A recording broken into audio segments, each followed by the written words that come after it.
साधना मार्ग पर आगे बढ़ाने वाले पूज्य गुरु भगवंतों के चरणों में नमन वंदन करने के पश्चात समस्त चारित्र आत्माओं के चरणों में नमन वंदन और उपस्थित प्रज्ञाशील सभी साधकों सभी से सादर जय जिनेन्द्र।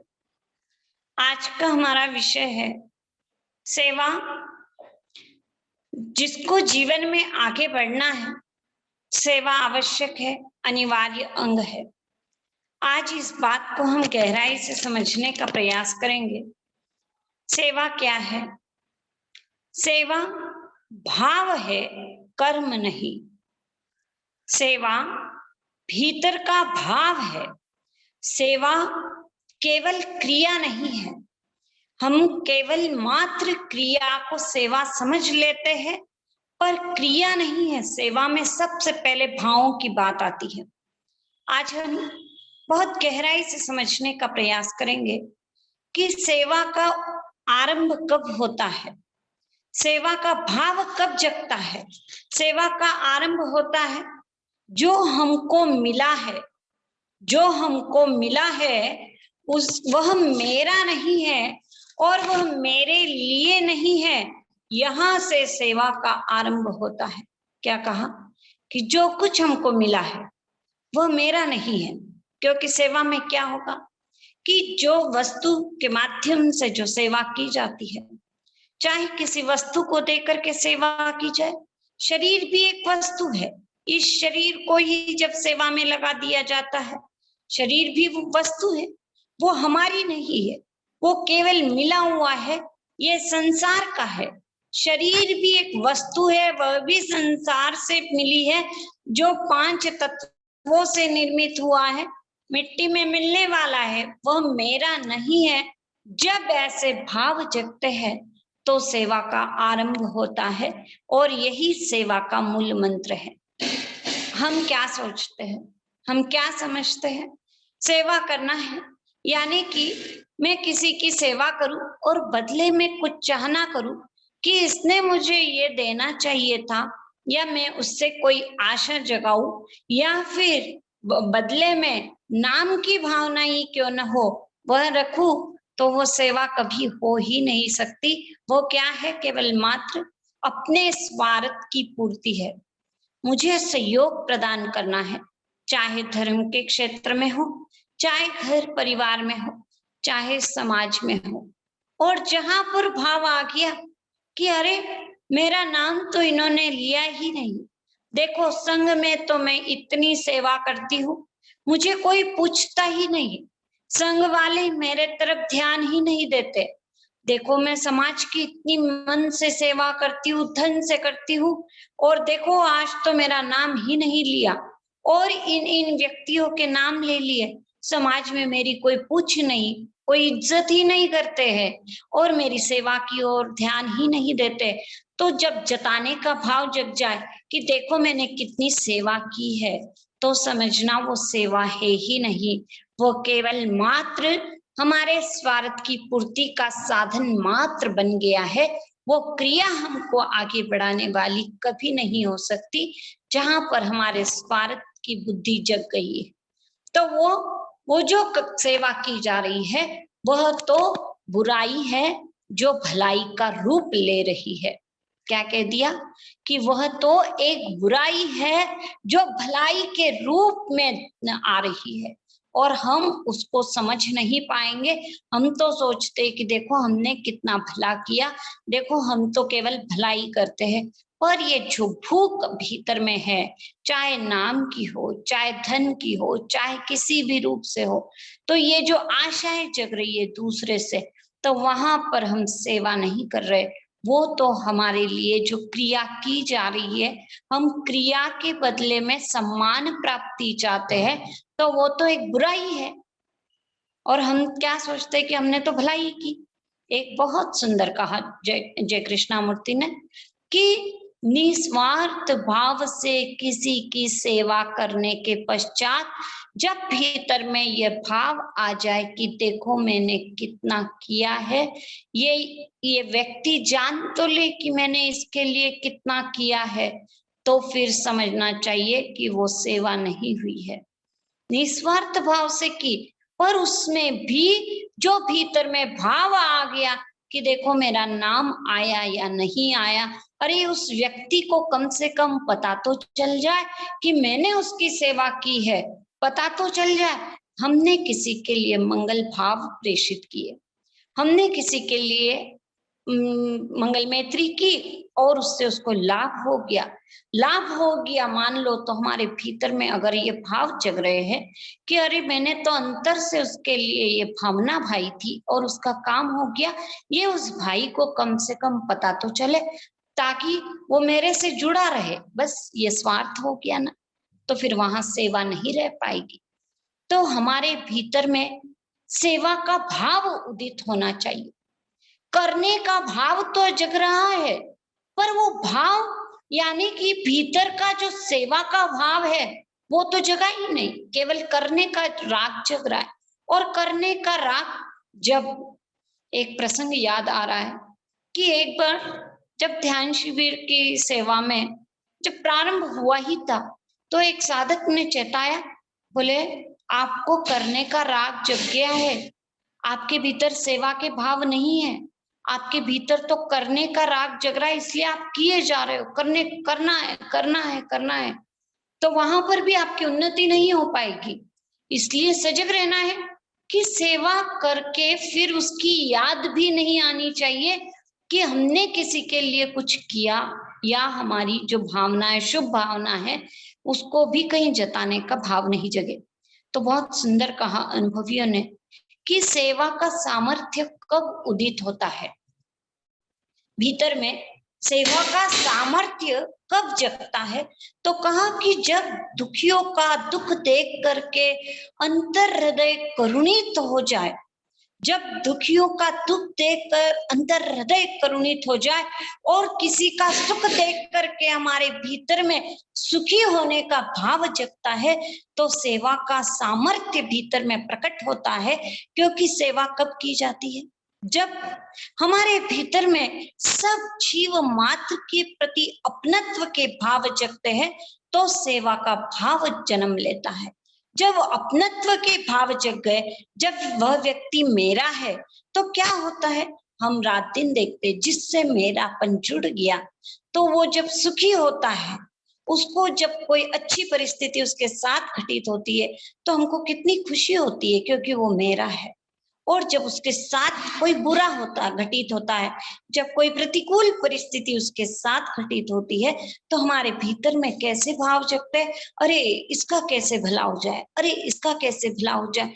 तो जिनके प्रति राग है, जिनके प्रति मेरापन है, उनके प्रति जो भाव आ रहे हैं, तो वो केवल मात्र राग के कारण जग रहे, पर जब ये भाव समस्त जीवों के प्रति आने लग जाएंगे, तो फिर भीतर में एक सेवा का सामर्थ्य प्रकट होगा। और जब ये सामर्थ्य प्रकट होगा, तो फिर क्या होगा, सेवा के व्रत में खपना, जग है कुटुंब अपना, सेवा के व्रत में खपना, कुटुंब अपना, दुखिया रहे न कोई, हो जाए सच में सपना, दुखिया रहे न कोई, हो जाए सच ये सपना। इस ध्येय को स्मर के, रास्ते खुले अमर के, महावीर को स्मर के, बढ़ना उमंग भर के, जग से मिटा तो हिंसा, बढ़ना उमंग भर के, सेवा के व्रत में खपना, जग है।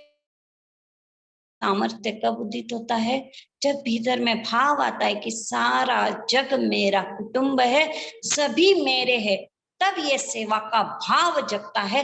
नहीं तो केवल मात्र स्वार्थ की वृत्ति हो सकती है कि हमारा भला हो जाए, जो हमारे हैं अपने हैं उनका भला हो जाए, पर ये सेवा नहीं है।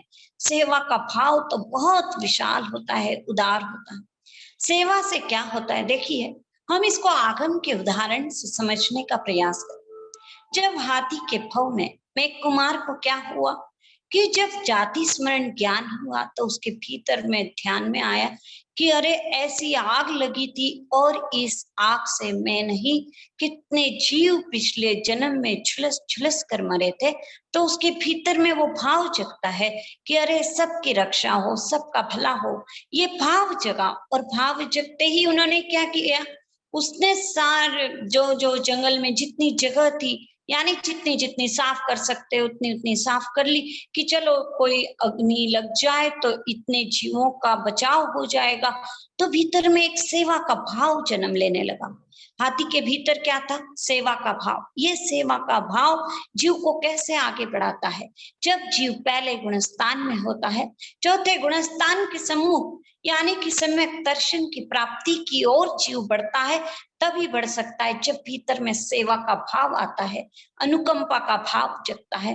जब सब मेरे है ये भाव उदित होते हैं, तो फिर उसके भीतर में जब लगा कि अरे ये भी तो जीव मेरे है, और उस समय पुण्य का बंध करता है, सातिशय पुण्य का बंध होता है, तो जीव को धर्म की प्राप्ति होती है। और जब सातिशय पुण्य होता है तो जीव गुण श्रेणी चढ़ सकता है, क्योंकि अनंत गुणी भावों की विशुद्धि तभी हो सकती है शुभ योग में होती है। तो जब शुभ योग जगे, सबका भला हो, तो हाथी के भीतर में भाव जगे, तब सम्यक दर्शन प्राप्त नहीं हुआ है। पर जब अग्नि लगी और जब खरगोश आकर के बैठा पैर के नीचे, तो क्या हुआ उस समय, हाँ, जब पैर के नीचे खरगोश आया, सब जानते इस दृष्टांत को, सम्यक दर्शन की प्राप्ति तब हुई है जब वो खरगोश के लिए 3.5 दिन तक के पैर उठाया। शरीर की आसक्ति हटने पर सम्यक दर्शन प्राप्त होता है, पर उसको प्राप्त करने के लिए पहले पुण्य का उपार्जन करना होता है। तो हाथी ने उस समय पुण्य का उपार्जन किया था, पहले जब जमीन साफ की थी, पुण्य का उपार्जन किया और फिर सम्यक दर्शन को प्राप्त कर लिया, यानी जब सेवा की, जब जमीन साफ की। वैसे इस घटना से एक और बात ध्यान में आती है कि जब ये जमीन साफ की, तब उस समय क्या होता है कि जब हाथी की लीद गिरती है, तो वहां पर नई वनस्पति नहीं अंकुरित होती है। इसलिए फिर जहां पर भी लीलन फुलन जमती है, तो वहां कह दिया जाता है कि जब हाथी का गोबर लाकर लीप दिया जाए, तो फिर वहां पर कोई काई नहीं आ सकती, कोई लीलन फुलन नहीं हो सकती। तो कभी कभी पहले स्थानकों में ऐसा विवेक किया जाता था कि वहां पर काई नहीं जमे, क्योंकि चातुर्मास का समय होता है, और चातुर्मास के समय में क्या होता है, अक्सर बारिश ज्यादा आती है। स्थानक में भी जब जमीन जो खुली पड़ी होती है, तो उस पर भी काई आने लगती है। तो हाथी का गोबर लाकर लीप देने से काई नहीं आती है। तो ये विवेक श्रावक कर सकते हैं और करना भी चाहिए। पर अब तो समय बदलता जा रहा है, अब तो कहते हैं गोबर नहीं मिलेगा, ठीक है, हम दूसरी तरफ से भी किसी भी प्रकार से विवेक कर सकते हैं। कभी कभी ये भी होता है कि जब वो व्हाइट ऑयल पेंट लगा दिया जाता है, तो उससे भी काई नहीं आती है। तो ये भी एक विवेक के तरीके हैं, चलो ये ठीक है। पर इस घटना से हमको ये सीखने मिला कि जब हाथी का गोबर लगा दिया जाता है, तो फिर वहां पर जब काई नहीं आई, तो वहां पर सुरक्षा हो गई थी। तो ये बात बताती है कि जब सेवा का भाव आया, तो मेघ कुमार की जीव का उत्थान हुआ। बस ये सेवा का भाव उदित हुआ। ये सम्यक दर्शन जब भी प्राप्त होता है जीव को, तो बताया अनुकंपा से सम्यक दर्शन की प्राप्ति होती है। तो ये जो अनुकंपा का भाव है, ये अनुकंपा का भाव, जैसे कि नैसार के भाव में उन्होंने बहराया, बहराने के पश्चात सम्यक दर्शन की प्राप्ति हो गई। अधिकांश जगह हमने पढ़ा सुना, आगमों में देखा ही है कि जब जब सम्यक दर्शन की प्राप्ति के उदाहरण आते हैं, तो ये जो बहराने से सम्यक दर्शन की प्राप्ति के उदाहरण अधिक आते हैं, क्योंकि वहां पर बहराने का भाव यानी क्या है, देने का भाव। सेवा क्या है, देने का भाव है। लेने का भाव समाप्त हो जाए, सिर्फ देना है। संसार में मुझे किसी से कुछ भी नहीं लेना है। संसार की वस्तु संसार में रहने वाली है, वो हमारे साथ चल नहीं सकती, उसकी स्वतंत्र सत्ता नहीं है, और वो सत्ता नहीं है, वो समाप्त होने वाली है, वो नश्वर है वस्तु। तो शरीर भी एक वस्तु है, वो भी नश्वर है। तो बस सदुपयोग करने का दायित्व है, मिले हुए का सदुपयोग करना ही धर्म है। इसलिए एक परिभाषा ये भी की जाती है, जो कुछ मिला है उसका सदुपयोग करते जाना है।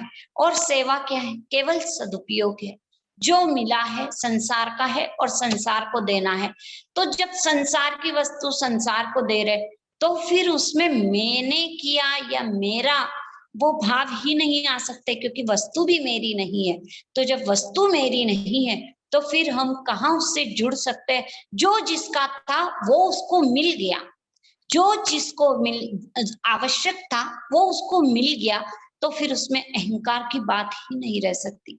और सेवा का कर्तव्य भी तब तक ही होता है जब तक संसार से हमारा संबंध होता है और उससे हमको कुछ पाना है। यानी कि जैसे पुद्गल को पुद्गल की आवश्यकता है, तो बस पुद्गल की आवश्यकता होने से संसार से हमारा संबंध जुड़ता है, तो बस सेवा का कर्तव्य भी तभी तक रहता है। और जब हम इससे परे हो जाते हैं, पुद्गल से ऊपर उठने की दिशा में जब हम चले जाते हैं, तो फिर बहुत सुंदर बताया कि मन, वचन और कर्म से ऐसा कोई कार्य नहीं किया जाए कि जिससे किसी को पीड़ा हो। यह है अपनी सेवा, यह है अपनी सेवा। इस सेवा के लिए हमको हमेशा तत्पर होना है कि हमको क्या सेवा करनी है, कि किसी को बुरा नहीं समझना, किसी का बुरा नहीं सोचना और किसी का बुरा नहीं करना, हो गई जगत की सेवा। साधु बताया कि साधु हमेशा 24 घंटे सेवा करता है। चरण 70 में आती है सेवा वैयावृत्ति कि साधु क्या करता है, 24 घंटे सेवा करता है। क्या 24 घंटे किसी के हाथ दबाता है, किसी के पैर दबाता है? क्या गोचरी ला सकते हैं 24 घंटे? नहीं, अलाउ ही नहीं है। रात्रि में तो जा भी नहीं सकते, दिन में भी पूरा टाइम नहीं कर सकते। तो 24 घंटे सेवा का भाव तो रह सकता है। वो सेवा कैसे होती है? 24 घंटे यही सेवा होती है कि किसी को बुरा नहीं समझना, किसी का बुरा नहीं करना और किसी का बुरा नहीं सोचना, हो गई जगत की सेवा। ये सेवा साधु 24 घंटे करता है।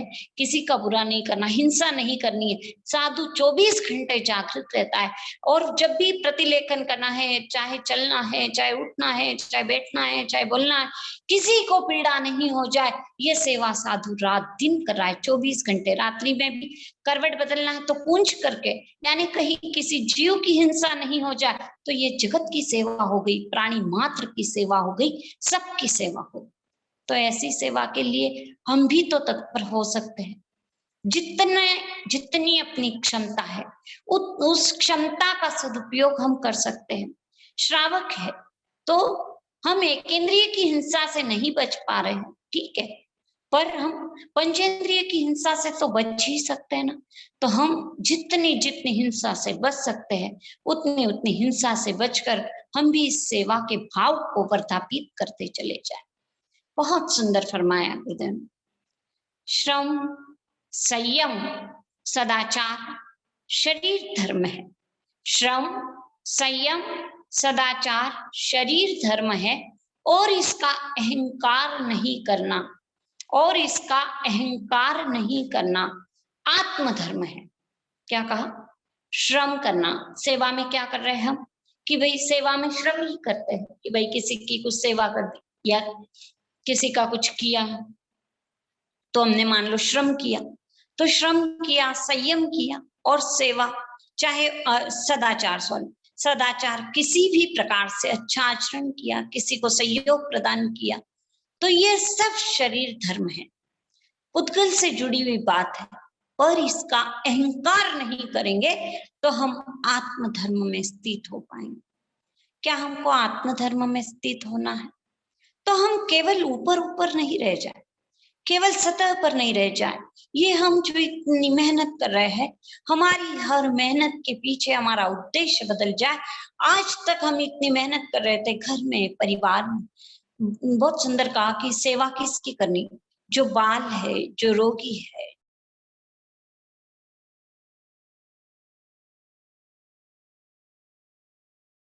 जो स्वयं अपनी सेवा नहीं करते, जो विकलांग है, जो वृद्ध है, जिनको आवश्यकता है, जिनको कोई समस्या है, उन सब की हम सेवा कर सकते हैं। तो ये जो सेवा की जाएगी तो वहां पर पहले भाव जगे, किसी का दुख अब मुझसे नहीं देखा जाता है। औरों के दुख को दुख समझू, सुख का करूं उपाय, अपने सब दुखों को सह लूं, पर दुख सहा न जाए दयामय, ऐसी मति हो जाए दयामय, ऐसी मति हो जाए। त्रिभुवन की कल्याण कामना, त्रिभुवन की कल्याण कामना, दिन दिन बढ़ती जाए दयामय, ऐसी मति हो जाए। औरों के दुख को दुख समझना जरूरत है, बच्चे को जरूरत है। अरे क्या हम इन्हीं का ध्यान रखते रहेंगे क्या? हम कब अपना ध्यान रखेंगे? अरे उसको जरूरत है, उसको आवश्यकता है, उसको गाइडलाइन की आवश्यकता है, उसको आपके मार्गदर्शन की आवश्यकता हो सकती है, उसको सही दिशा दिखाने वाले की आवश्यकता है। और हम कहेंगे कि अरे इनका ही करते रहेंगे क्या, हमारा कुछ नहीं करेंगे क्या? तो हम फिर स्वार्थी हो जाएंगे वहां पर। तो बालक है, उसको आवश्यकता है, रोगी है, वृद्ध है, तो उनको आवश्यकता है। उनकी आवश्यकता का यदि हमने ध्यान नहीं रखा तो फिर कैसे हमारा उत्थान हो पाएगा? जब भीतर का भाव नहीं जगा, जब तक सेवा का भाव नहीं जगा, सब जीवों में अपनत्व नहीं आया, तो फिर जीवन का उत्थान कैसे हुआ? यदि मान लीजिए हम यदि साधना मार्ग पर अग्रसर है और यदि क्लिष्टेषु जीवेषु कृपा परत्वम, वो करुणा भावना नहीं आ रही है, करुणा का विकास नहीं हो रहा है, तो समझना चाहिए कि फिर हमारी साधना अभी तक सधी नहीं है, अभी तक शुद्धि की दिशा में हमने प्रयाण नहीं किया है। क्योंकि यदि शुद्धि की ओर बढ़ जाते, ये आत्म भाव है, सेवा आत्म भाव है। सेवा कोई क्रिया नहीं है, केवल मैं किसी के पैर दाब दो, केवल मैं पानी पिला दूं, पर यह सेवा नहीं है। सेवा भाव से होती है। अगर मान लो कोई एक व्यक्ति है और वो पैर दबा रहा है, पैर दबा रहा है और बोलता है दिन भर आपकी ही सेवा करनी है, आपका ही काम करना पड़ता है, तो क्या होगा? वो सेवा होगी? वो केवल मात्र क्या हुआ?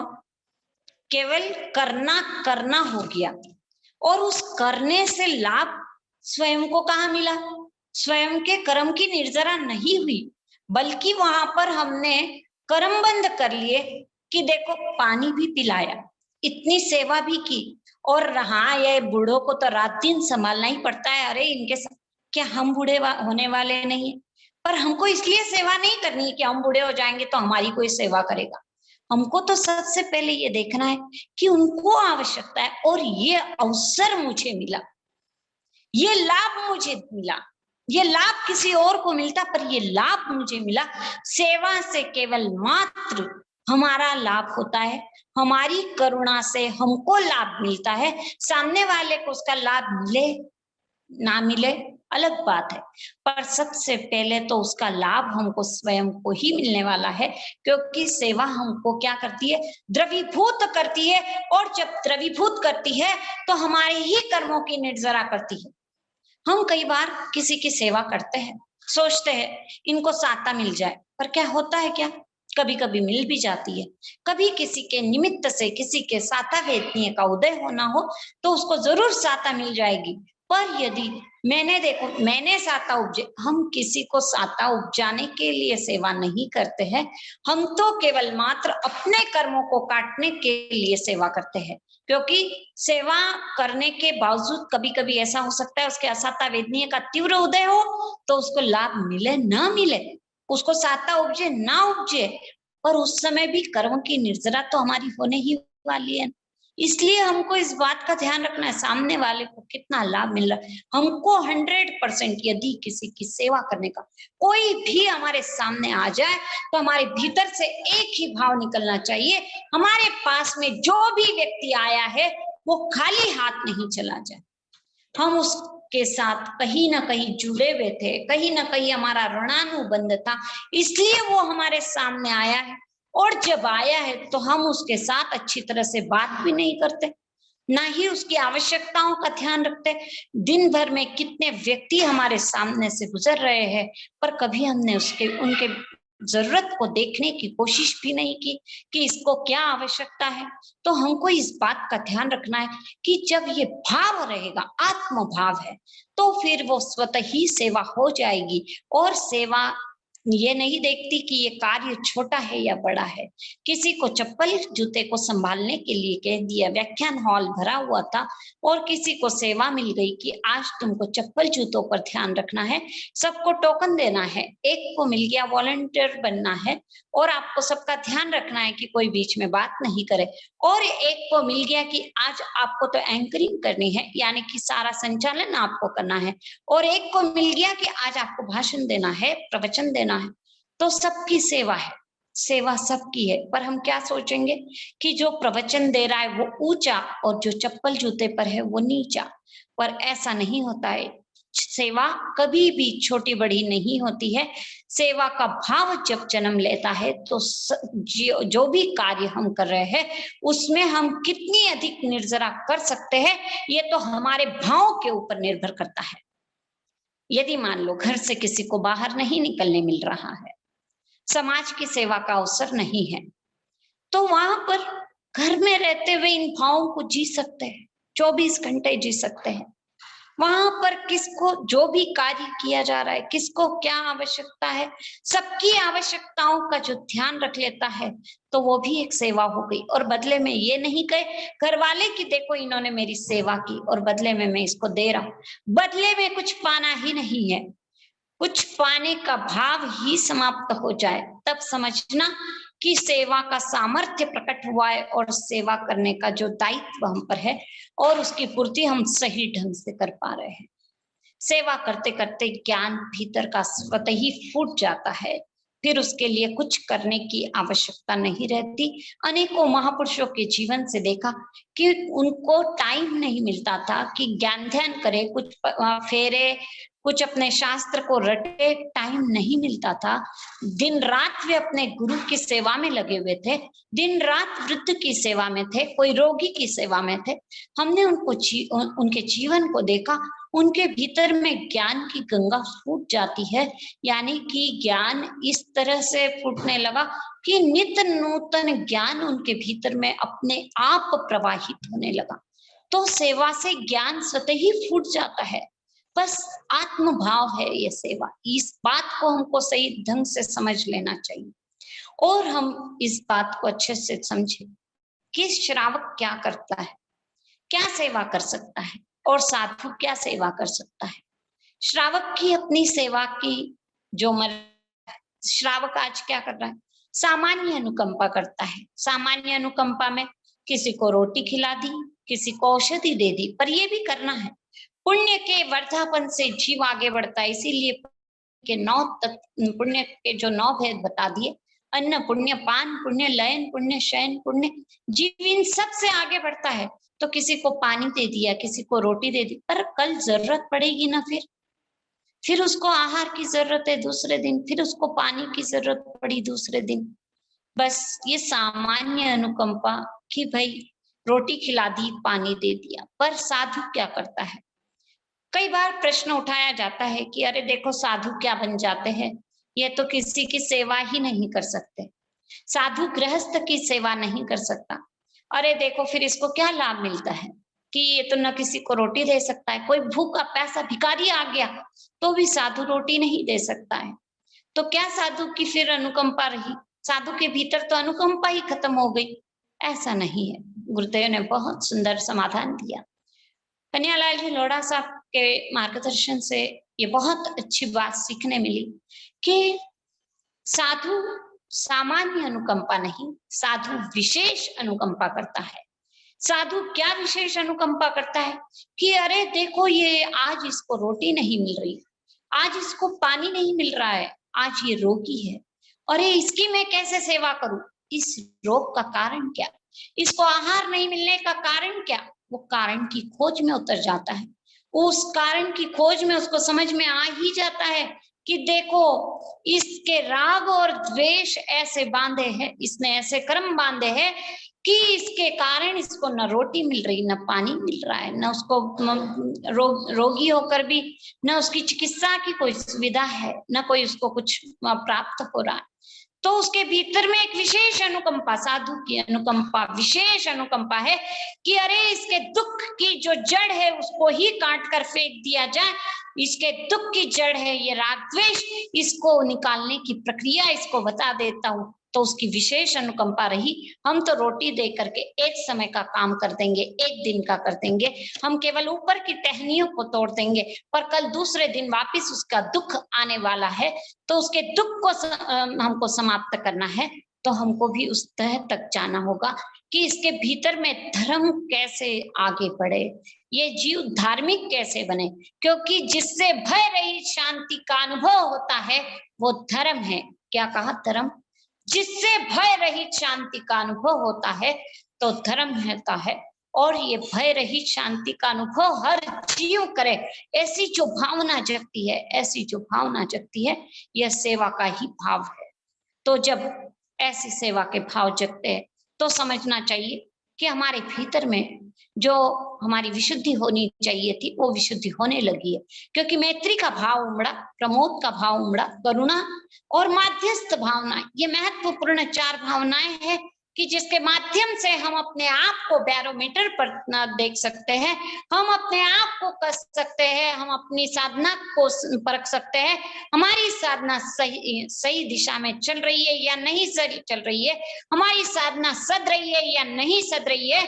हम केवल साधना करते जा रहे हैं और सामने वाले के प्रति भाव ही नहीं आ रहे कि अरे इसका भला हो जाए, अरे इसको सुख मिले, अरे इसका ध्यान रखना चाहिए। जब ऐसे भाव नहीं जग रहे तो फिर वो साधना सही दिशा में हो ही नहीं रही है। तो जब भाव उमड़ रहे, जब ऐसे भाव उमड़ते तो फिर भीतर से आनंद की अनुभूति स्वतः ही होने लगती है, फिर भीतर से सुख शांति की अनुभूति होती है, समाधि का अनुभव होने लगता है, फिर उसको कुछ करने की आवश्यकता नहीं रहती है, फिर उसको आनंद स्वतः ही महसूस होने लगता है। जब किसी को कोई दिया जाता है, दान दिया गया, मान लो किसी ने किसी को दान दिया, तो दान दिया तो वो बात हमको आज भी याद आती है, तो एक भीतर में सुकून लगता है, सुकून लगता है कि अरे हाँ, मुझे उस दिन सहयोग करने का मौका मिला था।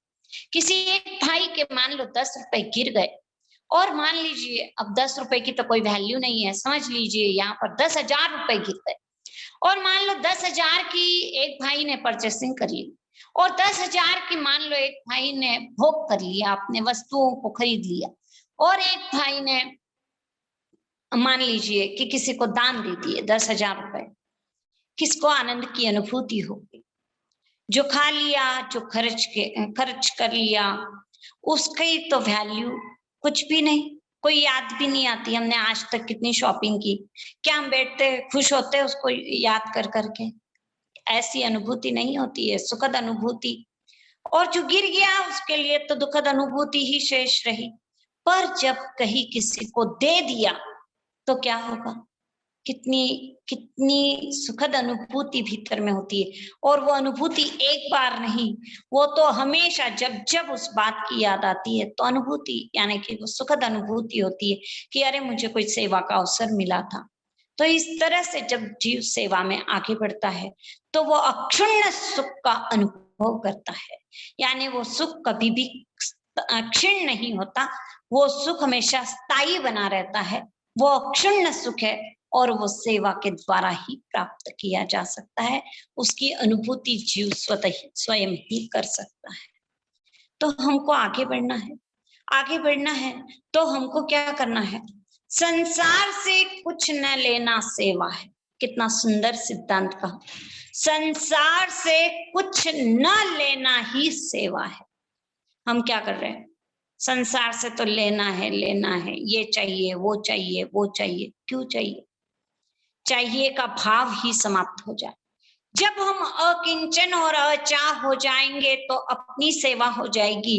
जब हम अकिंचन और उदार हो जाएंगे तो अपनी सेवा हो जाएगी। जब हम उदार हो जाएंगे तो विश्व की सेवा हो जाएगी। जब हम उदार हो जाएंगे तो विश्व की सेवा हो जाएगी। और जब हम भगवान में लीन हो जाएंगे तो भगवान की सेवा हो जाएगी। क्या करना है हमको? कहीं कुछ लेने का भाव जगह किसी में?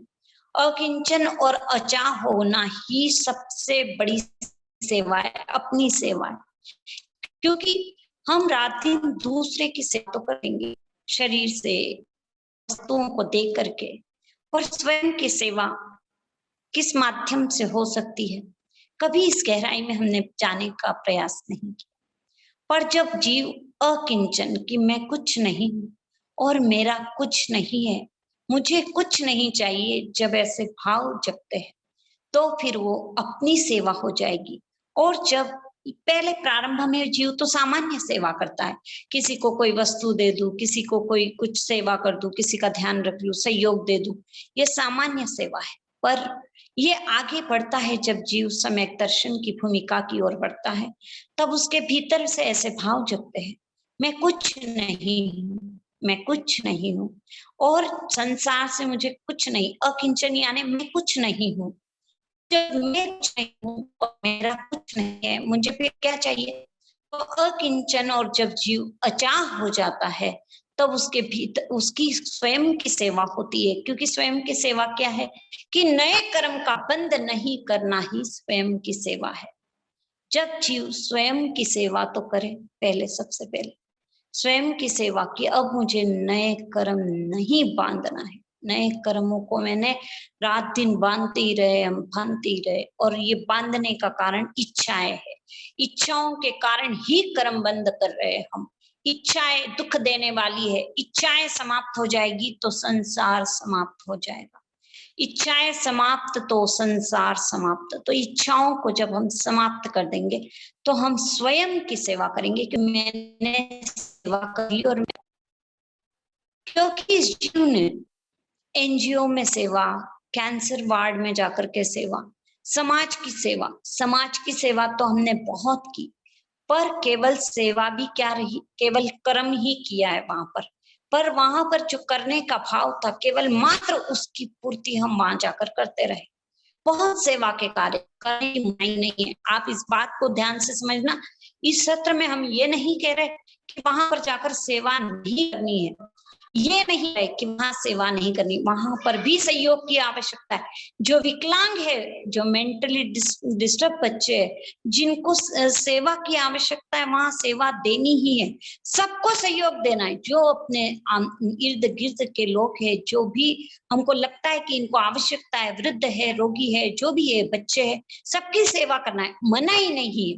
पर वहां पर हमको सीमित नहीं हो जाना है, पुण्य से सम्मर की ओर। कई बार ये प्रश्न भी फिर उठा लिया जाता है कि जब आप पुण्य को इतना महत्व दे देंगे कि भाई सेवा करना आवश्यक है, तो फिर वहां जाकर के ये लोग सेवा करने लगेंगे, तो फिर सामायिक कौन करेगा?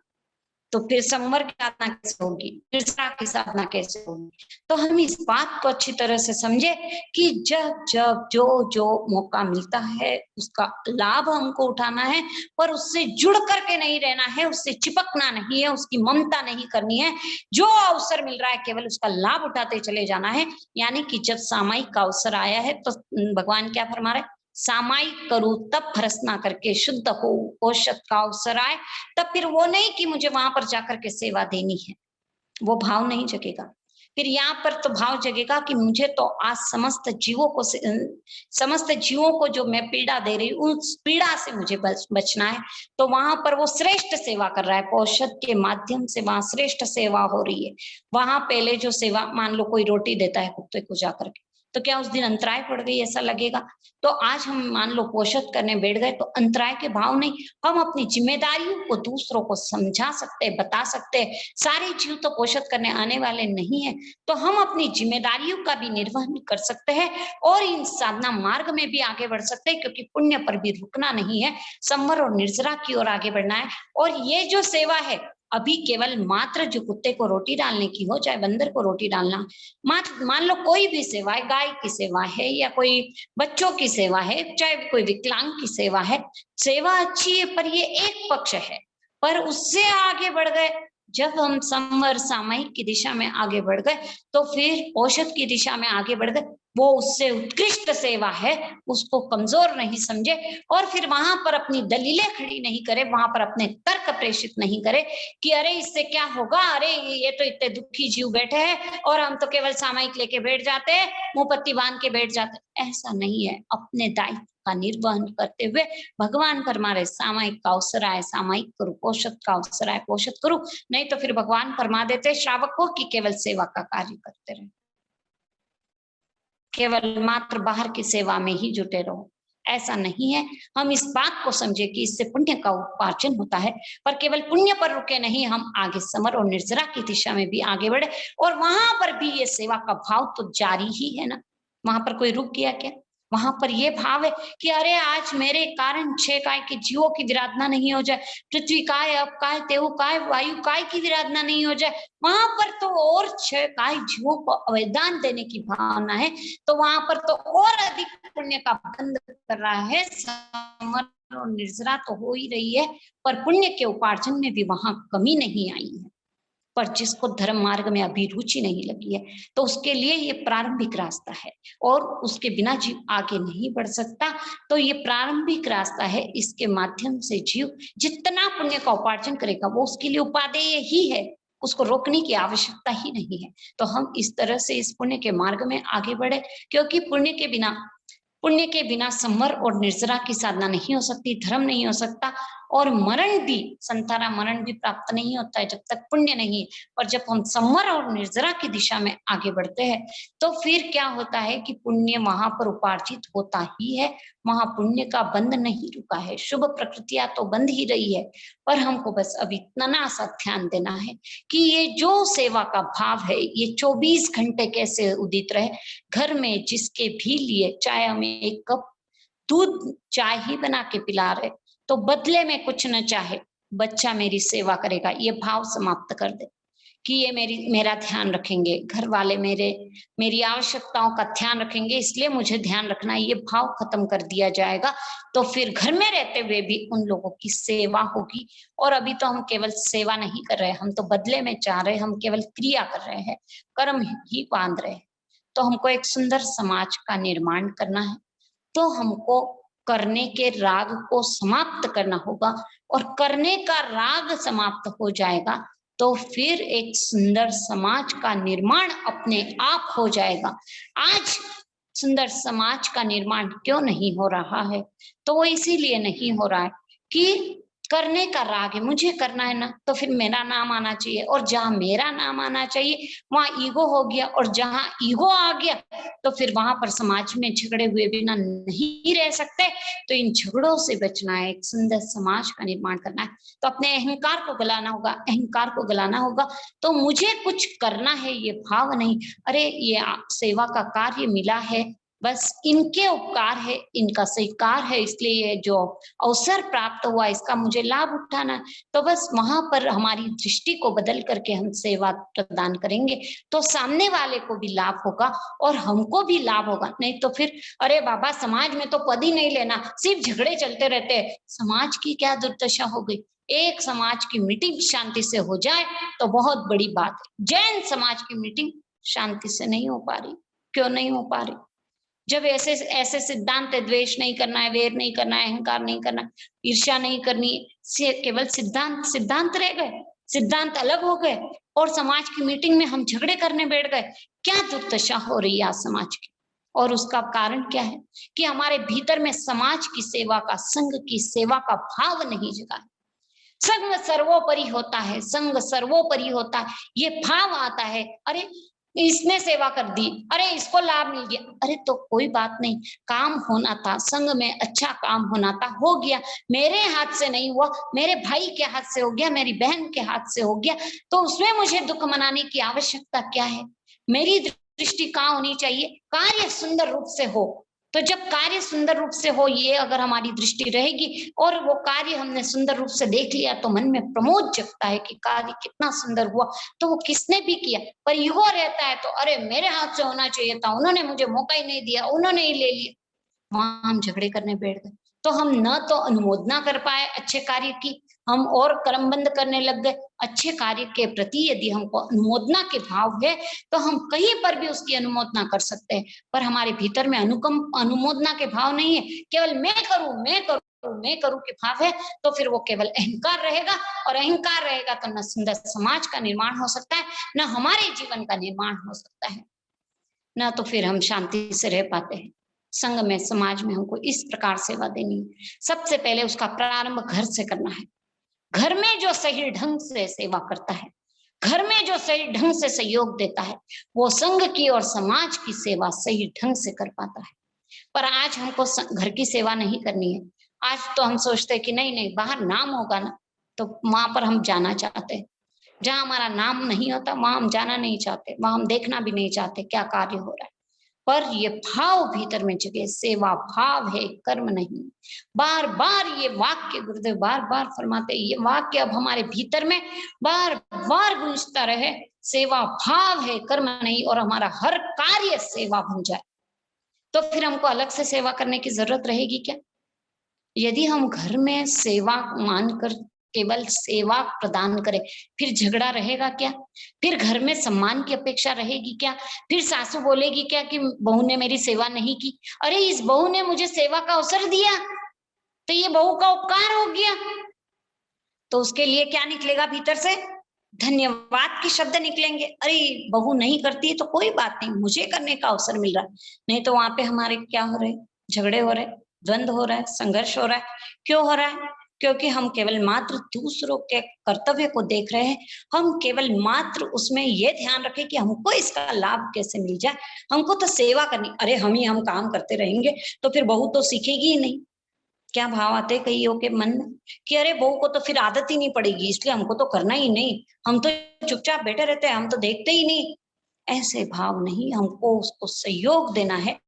सास है तो बहू को सहयोग देना है, बहू सोचे सास को मुझे सहयोग देना है, और मुझे केवल सेवा करनी है। घर के हर सदस्य के भीतर ऐसे संस्कारों का बीजारोपण हो जाए कि हमको सेवा करनी है। सास के मन में भी सेवा का भाव जगे, बहू के मन में भी सेवा का भाव जगे, हर एक के मन में सेवा का भाव जग जाए, तो फिर घर स्वर्ग बनते कहीं देर नहीं लगेगी। सबको बस सहयोग देना, सहयोग देना, ऐसे भाव जगे। नहीं तो अरे मुझे तो मेरी साधना करनी है, ये जिंदगी तो इन्हीं के साथ पूरी हो जाएगी, रोज यही चलते रहता है, रात दिन सुबह से काम ही शुरू हो जाते, बस फिर हम वहां पे कर्म बंद करने लग गए, द्वेष करने लग गए, ईर्ष्या करने लग गए, हम न जाने कैसे कैसे कर्म बांधने लग गए। हम साधना करना चाहते हैं क्या? यदि हम साधना करना चाहते तो सबसे पहले सेवा का भाव उमड़ना चाहिए, और जब वो सेवा का भाव जितनी जितनी मात्रा में, भीतर में अनंत करुणा का गुण है, अनंत करुणा है भीतर में, अनंत मैत्री है भीतर में। आज तो इतनी सी भी मैत्री महसूस नहीं होती है, तुरंत कमी दिखने लगती है सामने वाले की, अरे देखो इसने ऐसे कर दिया। किसी को बुरा समझना, तो जैसे ही हमने बुरा समझ लिया तो फिर क्या किया हमने? जगत की सेवा तो हुई ही नहीं ना, फिर कैसे हम सेवा कर पाएंगे? किसी का बुरा नहीं सोचना, किसी का बुरा नहीं करना, किसी को बुरा नहीं समझना, हो गई जगत की सेवा। और इस जगत की सेवा के लिए बार बार अपने आप को तैयार करना पड़ेगा, अपने आप को प्रिपेयर करना पड़ेगा, नहीं तो हम कैसे इसका लाभ उठाएंगे? क्रिया क्रिया न रह जाए, क्रिया में हम अपनी निर्जरा करें, और उसके लिए अब हमको सदैव सजग रहना है, सदैव जागृत रहना है। घर में जो भी कार्य करने का अवसर मिल रहा है, बस सेवा, यानी कि बदले में कुछ नहीं चाहे, काम आ जाए, जीवन का सूत्र बन जाए, कुछ न चाहे काम आ जाए, बस इस सूत्र को हमको रग रग में रमा लेना है, ताकि इस जीवन में हम सबकी सेवा मात्र कर सके, और बदले में कुछ न चाहते हुए केवल मात्र पुण्य का उपार्जन करते हुए संवर निर्जरा की दिशा में हम आगे बढ़ते चले जाए। बस हमको लाभ उठाना है। एक कुमारपाल भाई शाह का उदाहरण याद आ रहा है कि वो क्या करते, सेवा करते, और सेवा के बदले कभी धन्यवाद नहीं चाहते, और जहां कहीं पर माला दुशाला ओढ़ाने का उनको बोल देते तो वहां से पहले ही रवाना हो जाते। वहां पर कुमारपाल भाई शाह नजर नहीं आएंगे।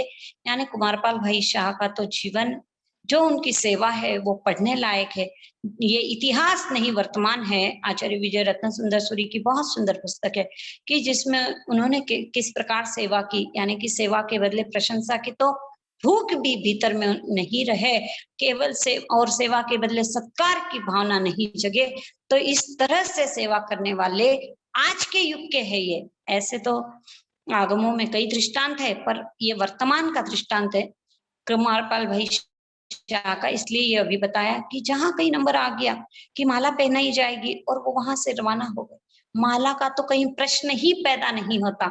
जीवन में ऐसी भावना हमारी भी जगे कि कहीं पर काम किया और हमारा नाम आना ही नहीं चाहिए, यानी हम पर्दे में रह करके काम करना सीख ले, पीछे से काम करना है हमको, सामने आकर के किसी को दिखावा नहीं करना है, कहीं प्रदर्शन नहीं करना है, कहीं आडंबर नहीं करना है, पता भी नहीं चले कि सेवा की है, बस काम हो जाए। क्या भावना रहे अब हमारी, काम हो जाना चाहिए, बदले में हमको कुछ भी नहीं चाहिए। जीवन में जब हम अकिंचन और अचाह हो जाएंगे तो ये अपनी सेवा होगी, और उदार हो जाएंगे तो विश्व की सेवा होगी। इन सिद्धांतों को जीवन में उतार कर वेयावच्चनम भन्ते जीवे किम जनै, वेयावृत्ति से जीव क्या प्राप्त करता है, तो उत्तरायण सूत्र के 29वें अध्ययन में बताया तीर्थर नाम गोत्रम कमम निबंधे, तीर्थंकर नाम गोत्र का भी बंद कर लेता है जो जीव सेवा करता है, जो जीव वेयावृत्ति करता है। तो इस तरह से हमको सेवा में आगे बढ़ते हुए इस जीवन को सार्थक करना है। इन्हीं शुभ भावों के साथ, मंगल भावों के साथ, जय महावीर, जय जय